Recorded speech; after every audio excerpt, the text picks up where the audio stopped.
Di ruang tamu berlantai tegel kunci klasik itu, Maya duduk diam sambil memilin ujung kebaya kutu barunya. Bukan karena ia takut, melainkan karena ia sedang menahan tawa getir. Di hadapannya, Prasetyo, lelaki yang ia nikahi 10 tahun lalu, sedang memperkenalkan seorang gadis muda dengan rok mini dan riasan tebal. Gadis itu menatap Maya bukan dengan rasa hormat, melainkan dengan tatapan jijik, seolah Maya adalah perabot tua berdebu yang harus segera dibuang ke gudang.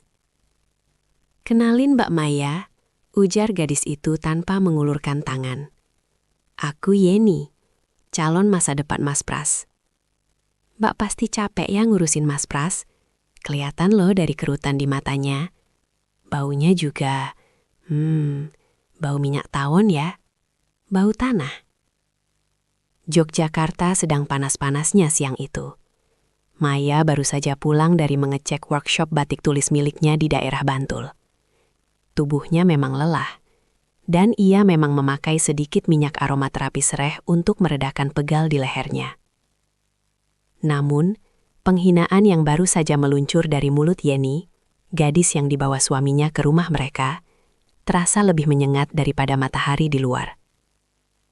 Prasetyo, yang usianya terpaut 13 tahun lebih tua dari Maya, tampak salah tingkah, namun berusaha terlihat berwibawa. Dia baru saja pensiun dini dari sebuah perusahaan BUMN setahun lalu. Sejak pensiun, bukannya makin qanaah, merasa cukup, Prasetyo justru makin genit. "Jaga bicara kamu, Yeni," tegur Prasetyo pelan, namun tidak ada ketegasan di sana. Dia menoleh pada Maya. "Mai, ini Yeni. Dia rekan bisnis yang mau Mas ajak kerjasama buka coffee shop kekinian. Mas butuh modal." Maya menyesap teh melatinya dengan anggun. Dia meletakkan cangkir itu tanpa suara. Tatapannya tenang, menusuk langsung ke manik mata Prasetyo. "Rekan bisnis, Mas? Atau rekan tidur?" tanya Maya datar. Wajah Prasetyo memerah padam. Yeni justru tertawa kecil, tawa yang meremehkan. "Duh, si ibuk ini to the point banget. Iya deh, jujur aja, Mas Pras sama aku udah nikah siri 3 bulan lalu. Mas Pras butuh suasana baru yang fresh, yang wangi Chanel, bukan yang bau jamu kayak ibuk." Yeni mengibaskan rambut panjangnya yang dicat pirang jagung. Maya tidak kaget. Firasat istri tidak pernah salah. Mutasi rekening Prasetyo yang boros belakangan ini, serta seringnya dia pulang malam dengan alasan rapat komunitas pensiunan, sudah cukup menjadi bukti. "Jadi, Mas Pras membawa madu saya ke rumah saya sendiri untuk minta modal?" tanya Maya, menekankan kata rumah saya. "Ini rumah suami, Mai." "Kamu istri, harusnya nurut," bentak Prasetyo, mencoba menutupi rasa malunya dengan amarah. "Lagi pula, deposito Amu yang di Bank Mandiri itu kan sebentar lagi jatuh tempo. Mas tahu nilainya 2 miliar. Mas mau pakai itu buat modal usaha kafe sama Yeni. Anggap aja investasi keluarga." Maya tersenyum miring. Deposito itu adalah hasil penjualan tanah warisan orang tua Maya sebelum menikah dengan Prasetyo. Itu harta bawaan. Prasetyo selalu mengincar uang itu sejak lama. "Mas, kamu sadar, kamu pensiunan. Uang pesangonmu sudah habis kamu pakai beli mobil Pajero bekas biar kelihatan gagah di depan gadis ini. Sekarang, kamu mau ambil tabungan hari tua saya." "Tabungan hari tua apaan?" sela Yeni dengan nada nyinyir. "Mbak Maya kan udah tua sekarang. Bentar lagi juga mati. Mending uangnya dipakai kita buat bisnis. Muter duitnya. Daripada didiemin di bank. Jamuran kayak yang punya. Dasar tante-tante bau tanah." Kata-kata bau tanah itu diulang lagi. Bagi Yeni yang berusia 23 tahun, wanita usia 39 tahun seperti Maya dianggap sudah nenek-nenek. Prasetyo memegang tangan Yeni, menenangkannya. "Sabar sayang, Maya pasti ngerti kok. Mai, tolonglah, Mas ini kepala keluarga. Mas nggak mau nganggur. Kalau kafenya sukses, kamu juga yang bangga. Nanti keuntungannya Mas bagi 2 sama kamu." Maya berdiri. Dia merapikan kain batiknya. Postur tubuhnya tegak, menunjukkan kelas yang berbeda dengan Yeni yang duduk menyandar malas. "Mas Pras," suara Maya lembut namun dingin. "Kamu boleh menikahi siapa saja. Itu dosamu. Tapi, jangan pernah bermimpi menyentuh 1 rupiah pun dari uangku untuk membiayai pelacurmu ini." "Heh, mulutnya," Yeni berdiri, hendak melabrak. Keluar, perintah Maya. Keluar dari rumahku sekarang. Atau aku panggil satpam komplek untuk menyeret kalian berdua atas tuduhan perzinahan di rumah saya. Prasetyo kaget. Dia tidak menyangka Maya yang biasanya penurut dan lembut bisa setegas ini. Maya, kamu ngusil suami, durhaka kamu. Suami yang tidak bisa menjaga martabat istri tidak pantas dihormati. Keluar Mas, bawa gundikmu ini pergi. Dan jangan kembali sebelum kamu bawa surat cerai. Prasetyo menggertakkan gigi. Dia menarik tangan Yeni. Ayo Yen, kita pergi. Biarin aja perempuan pelit ini. Nanti kalau dia sakit-sakitan sendirian, baru tahu rasa butuh laki-laki. Iya Mas, amit-amit deh tua bangka pelit. Yuk panas di sini, gak ada AC sentral kayak di mall. Cibir Yeni. Mereka berdua keluar dari rumah besar berarsitektur Jawa modern itu. Maya melihat mobil Pajero Prasetyo menderu pergi. Setelah mereka hilang dari pandangan, pertahanan Maya runtuh. Dia tertuduk kembali di kursi kayu jatinya. Air matanya menetes satu persatu. Bukan karena kehilangan Prasetyo. Cinta itu sudah lama hambar. Tapi karena penghinaan itu. Bau tanah. Bisik Maya. Meraba wajahnya yang masih kencang, namun lelah. Baiklah Yeni. Kamu menghina masa depanku. Kamu menghina asetku. Mari kita lihat siapa yang akan membusuk di tanah lebih dulu. Maya mengambil ponselnya. Dia tidak menelpon teman curhat. Dia menelpon account officer, AO, bank prioritas kepercayaannya. Halo Pak Budi, saya Maya. Tolong siapkan berkas pemindahan aset deposito dan obligasi saya. Saya mau ubah struktur ahli waris dan memblokir akses kuasa apapun yang mungkin pernah saya berikan ke suami saya dulu. Ya, sekarang. Sebulan berlalu sejak pengusiran itu. Prasetyo dan Yeni tinggal di sebuah rumah kontrakan yang cukup bagus di daerah Jalan Kaliurang. Prasetyo, yang gengsinya setinggi langit, tidak mau terlihat susah. Dia menggunakan sisa limit kartu kredit dan pinjaman online atas nama dirinya untuk menyewa ruko dan merenovasinya menjadi kafe Instagramable bernama Cafe YNP, Yeni and Pras. Prasetyo sangat yakin Maya akan luluh. Dia kenal Maya. Maya tidak teganan.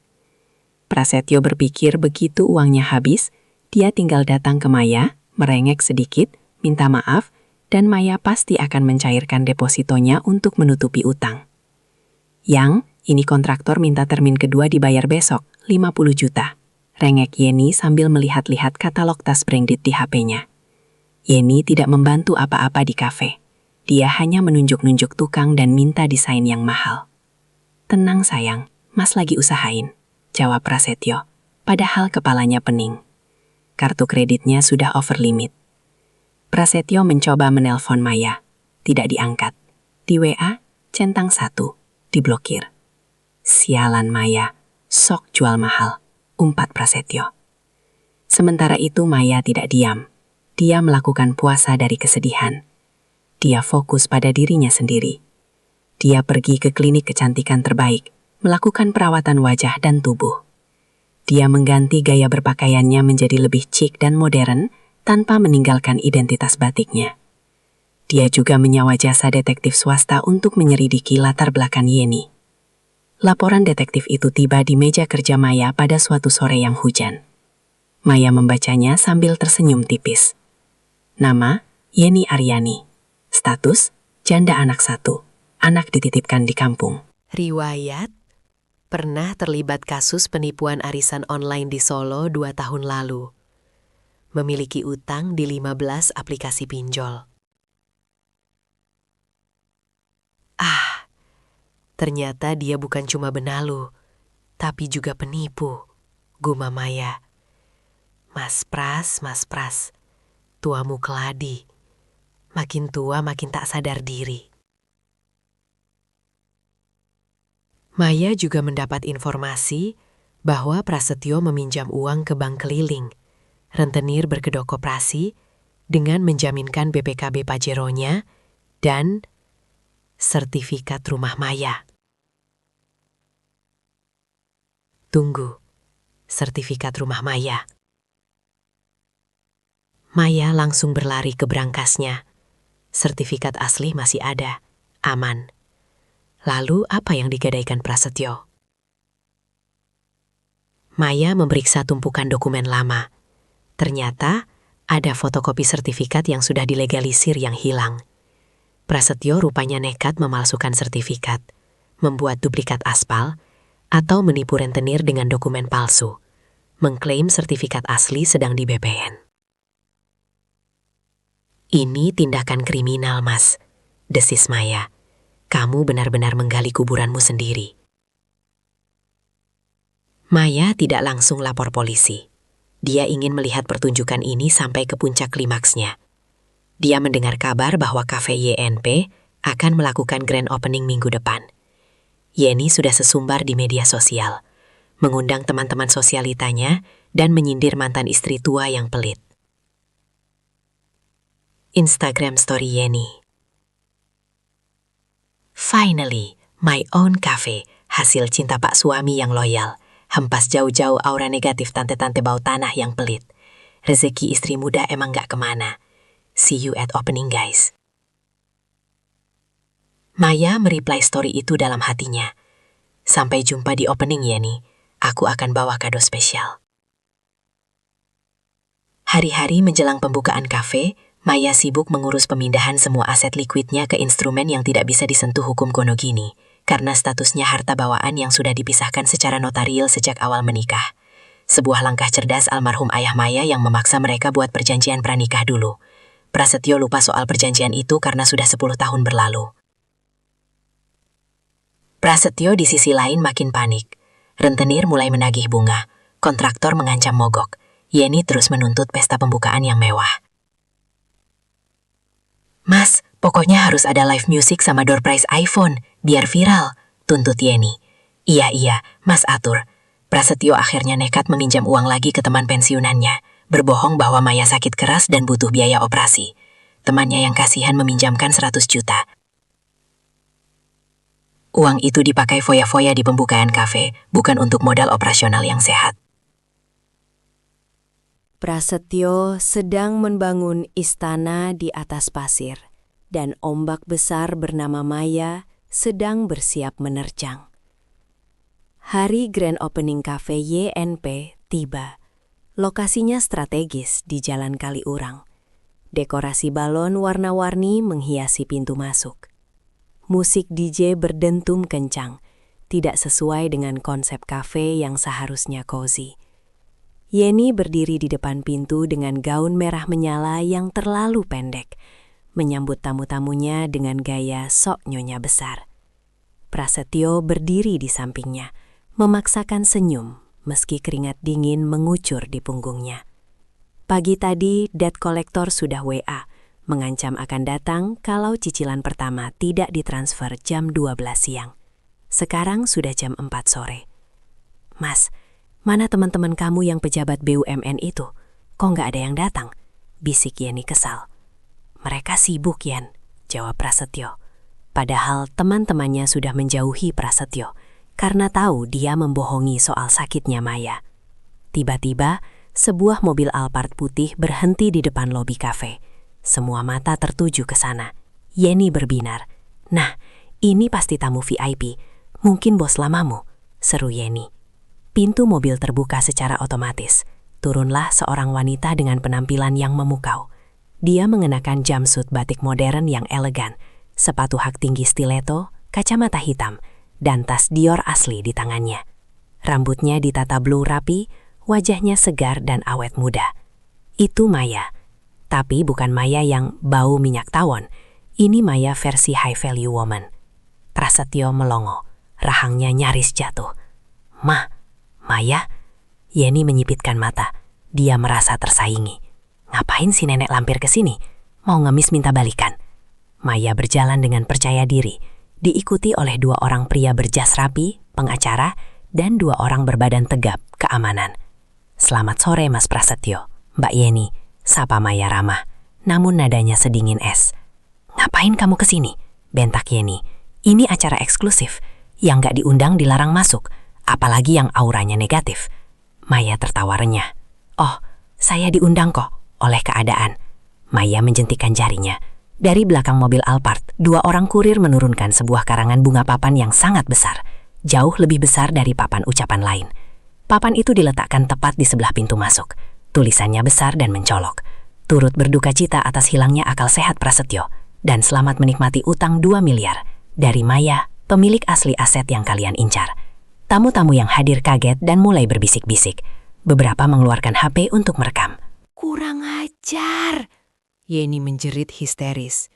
Singkirkan papan itu. Mas Pras, usir dia. Prasetyo maju, wajahnya merah padam. Maya, kamu keterlaluan. Kamu mau malu-maluin suami sendiri. Suami? Maya membuka kacamata hitamnya. Mas, kamu lupa? Kamu menikah siri dengan perempuan ini tanpa izinku. Secara hukum negara, kamu masih suamiku. Tapi secara agama dan moral, kamu sudah mengkhianati akad. Dan soal malu, bukannya kamu yang malu-maluin diri sendiri. Maya memberi isyarat pada pengacaranya. Pengacara itu maju dan menyerahkan sebuah map kepada Prasetyo. Apa ini? Tangan Prasetyo gemetar. Itu somasi, jawab Maya tenang. Dan bukti laporan polisi. Atas dugaan pemalsuan dokumen sertifikat rumah saya yang kamu jadikan jaminan ke rentenir ilegal. Serta tuntutan pengembalian uang 100 juta yang kamu tipu dari Pak Joko, teman pensiunan, dengan alasan saya sakit kanker. Pak Joko sudah memberi kuasa pada saya untuk menuntutmu, lutut Prasetyo lemas. Kamu tahu, aku tahu semuanya, Mas. Aku tahu kamu bangkrut. Aku tahu kafe ini dibangun pakai uang panas. Dan aku tahu, Maya menatap Yeni, bahwa bidadari mudamu ini adalah penipu arisan online yang buron dari Solo. Wajah Yeni pucat pasi seputih tembok. Tamu-tamu undangan yang ternyata sebagian adalah teman sosialita baru Yeni langsung heboh. Penipu arisan? Pantesan mukanya familiar. Celetuk salah satu tamu. Bukan, itu fitnah. Bantah Yeni panik. Tiba-tiba keributan lain terjadi. 3 motor sport berhenti kasar di depan kafe. Turunlah 6 orang pria berbadan kekar dengan wajah sangar. Debt kolektor. Mana Prasetyo? Mana Yeni? Teriak salah satu penagih utang. Bayar utang kalian. Katanya grand opening. Mana duitnya? Suasana pesta berubah jadi kacau balau. Tamu-tamu berlarian pergi ketakutan. Musik DJ mati. Balon-balon meletus terinjak-injak. Yeni mencoba kabur lewat pintu belakang, tapi dicegat oleh salah satu penagih utang. Mau kemana, Neng cantik? Bayar dulu utang pinjol 50 jutamu yang macet. Kami tahu kamu buka kafe di sini. Prasetyo dikepung oleh preman rentenir sertifikat. Pak Prasetyo, sertifikat yang Bapak kasih itu palsu ya? Kami cek ke BPN nomornya nggak valid. Bapak mau main-main sama kami? Prasetyo terduduk di lantai, menangis seperti anak kecil. Ampun, saya ditipu. Saya pikir istri saya bakal bayarin. Maya berdiri di tengah kekacauan itu bagaikan ratu yang tak tersentuh. Dia tidak perlu mengotori tangannya. Dia hanya perlu membiarkan kebenaran terungkap. Maya mendekati Prasetyo yang sedang diseret kerahnya oleh preman. Mas, panggil Maya. Prasetyo mendongak, matanya penuh air mata dan penyesalan. Mai, tolong Mas, Mai. Masalah. Bayarin mereka, Mai. Mas janji ceraikan Yeni. Maya menggeleng pelan. Masih ingat kata-kata Yeni? Mending uangnya diputar daripada jamuran di bank. Nah, sekarang uangku aman, tidak jamuran dan berkembang biak di deposito. Sementara kamu yang membusuk di sini. Mai, aku suamimu. Mantan suamimu, koreksi Maya. Gugatan cerai sudah masuk pengadilan agama hari ini. Aset-asetku aman karena perjanjian pranikah. Kamu keluar dari pernikahan ini dengan tangan kosong dan utang menumpuk. Nikmatilah masa pensiunmu yang seru ini. Maya berbalik badan. Dia berjalan menuju mobil mewahnya. Selamat tinggal Tante Bau Tanah, pamit pulang. Mau luluran? Ucap Maya sambil tersenyum sinis pada Yeni yang sedang dijambak oleh penagih utang wanita. 3 bulan kemudian. Yogyakarta kembali tenang. Maya sedang duduk di pendopo rumahnya yang asri, menikmati sore dengan secangkir teh dan buku novel. Dia baru saja pulang dari perjalanan bisnis ke Eropa. Wajahnya berseri-seri, kulitnya glowing sehat, bukan glowing merkuri. Di meja, tergeletak koran lokal. Di halaman kriminal, ada berita kecil. Pasangan suami istri siri ditangkap polisi akibat penipuan dan pemalsuan dokumen. Prasetyo dan Yeni akhirnya ditangkap polisi setelah sempat buron dari kejaran rentenir. Prasetyo terkena serangan jantung ringan saat ditangkap dan kini dirawat di RS Polri dengan status tahanan. Yeni ternyata memiliki daftar kejahatan panjang dan harus mendekam di penjara wanita. Kafe YNP sudah disita, isinya dijarah dan rukonya disegel garis polisi. Ponsel Maya berdering. Telepon dari anak sematawayangnya yang sedang kuliah di Melbourne, anak dari pernikahan pertama Maya, sebelum Prasetyo, yang selama ini kurang suka pada Prasetyo. "Halo Ma, apa kabar? Mama sehat?" "Sehat banget nak, Mama happy," jawab Maya riang. "Syukur deh Ma, udah pisah sama Om Pras. Dari dulu aku bilang dia itu red flag. Oh ya Ma, tabungan Mama aman kan?" "Aman sayang, malah nambah. Bunganya Mama pakai buat renovasi panti asuhan Eyang." Maya menutup telepon. Dia memandang kebun belakang rumahnya yang penuh bunga melati dan kamboja. Wanginya semerbak. Dulu, Yeni menghinanya bau tanah. Sekarang Maya sadar, tanah adalah elemen yang paling kaya. Tanah menyimpan emas, menumbuhkan bunga, dan menjadi fondasi yang kokoh. Sementara Yeni dan Prasetyo hanyalah angin ribut yang berisik, tapi tak punya substansi. Tiba-tiba, bel pintu berbunyi.